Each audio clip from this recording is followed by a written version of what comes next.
as the midterms get closer, we do see people, mostly in the Democrat and DSA side, Democratic Socialists of America, saying that it's a bad idea to have things like voter ID, to have things like elections that are non-interferable with, the elections that are transparent, and probably because it just benefits them. I'm done.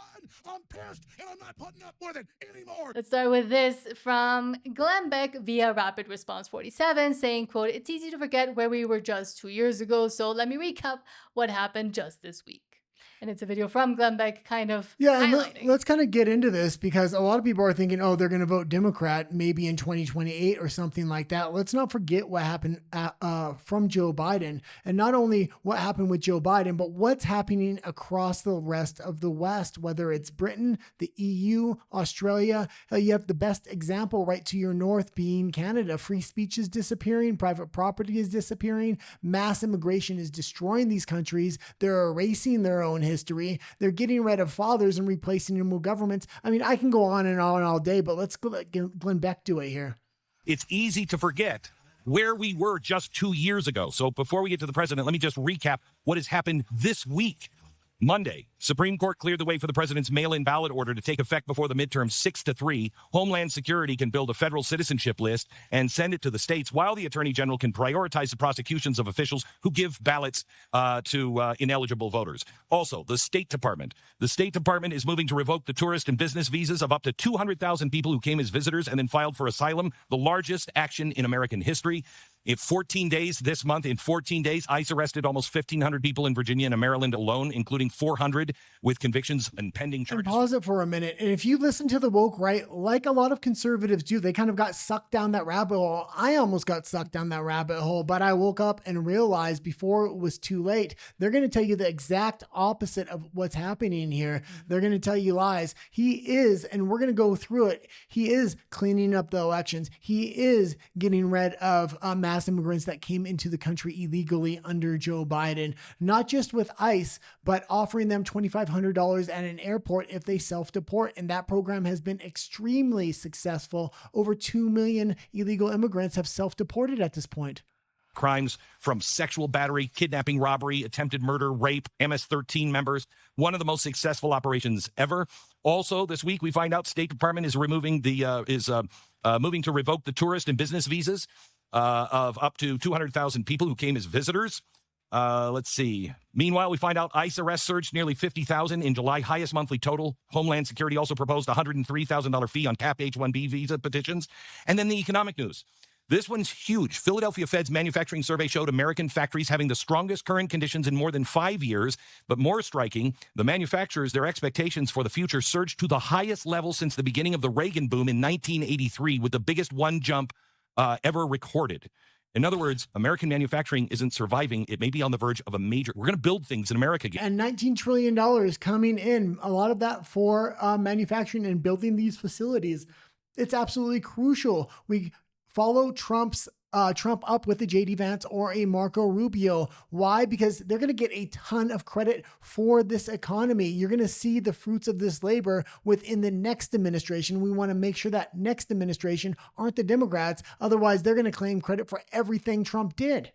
And recently we also saw this from Fox News saying, quote, "Darlene Graham wins the South Carolina Senate runoff, advancing in the race to fill the seat held by her late brother, Senator Lindsey Graham," saying that she has vowed to continue her brother's work and saying she's got to step in and carry his legacy. This is absolutely massive. We're talking about the midterms here, and Trump endorsed her. The woke right, the DSA, as well as the rhinos and the Democrats. And the rhinos are Republicans in name only. We're clearing them out. We're replacing them with MAGA candidates. She had absolutely zero experience. She was the sister of Lindsey Graham.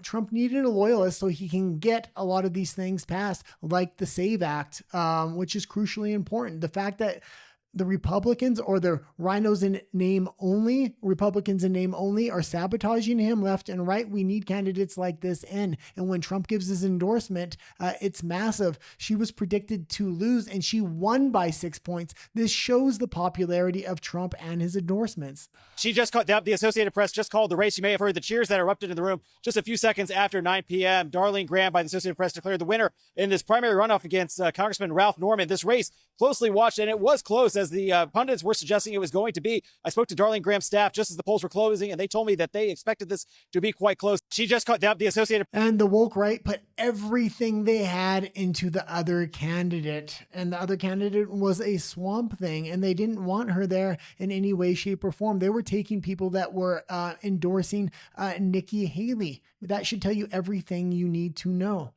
And we also saw and talked about this, but further, Nick Sorter says, quote, "It's official, activist Obama judge Indira Talwani has reluctantly lifted her injunction that blocked President Trump's mail-in ballot restriction order from going into effect, saying that USPS can now only mail ballots to legal voters verified by DHS and SSA. That should just be common sense." But okay. Well, and this is absolutely fantastic. That Supreme Court ruling just came down the other day, and now we're seeing it in action here. And Trump's following this up with a lot of other executive orders, and they're going to be overseeing these elections, making sure there isn't foreign interference, making sure these ballots are legal. Now, is there still going to be some corruption? Yes, but not at the level we've seen in 2020. And yeah, this was absolutely fantastic. And even though this is AI and a meme, I think there is so much truth to what they're saying here. So the United Spot says the SAVE Act showdown. Well, and this is the Democrat perspective versus the Republican perspective, or just a sane individual's perspective that's non-politically engaged. You finally came.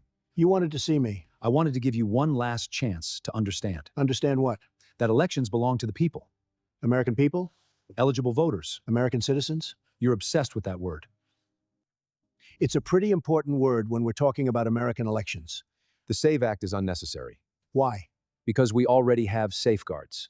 Then verifying citizenship shouldn't be a problem. It creates barriers. For American citizens? For eligible voters. You keep changing the subject. I'm protecting democracy. So am I. By making people prove who they are? Yes. That's dangerous.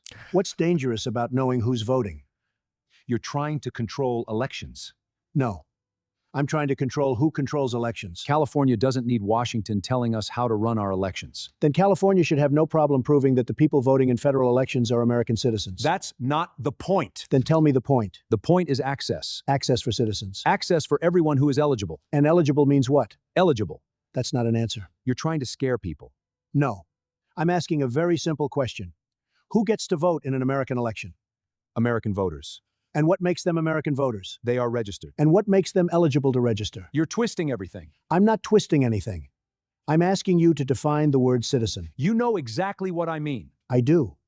That's why we're having this conversation. And that's how Gavin Newsom's going to try to run a campaign if he ends up being the candidate. He speaks out both sides of his mouth. He never says what he really means. And this is why I have nothing but respect for Trump, because he speaks frankly, he speaks honestly, and he speaks very, very directly to the American people. And the Democrats absolutely hate it. But it's also insane that in the US, they're still having this conversation while all around the globe, verifying if someone's a citizen that's voting is just common sense. Having voter ID is normal for most of the, not even just developed, most of the world does this. And the fact that it's so transparent that they want to use these mechanisms and have been using these mechanisms for who knows how long to interfere with elections and to continue to hold on to power, and that people don't see it that way still, and they still want to defend these moronic ideas is crazy to me. Well, these midterms are going to be a test run because Trump has gone after voting machines with Chinese parts. So he's going to be able to go after voting machines. Then he went after mail-in balloting,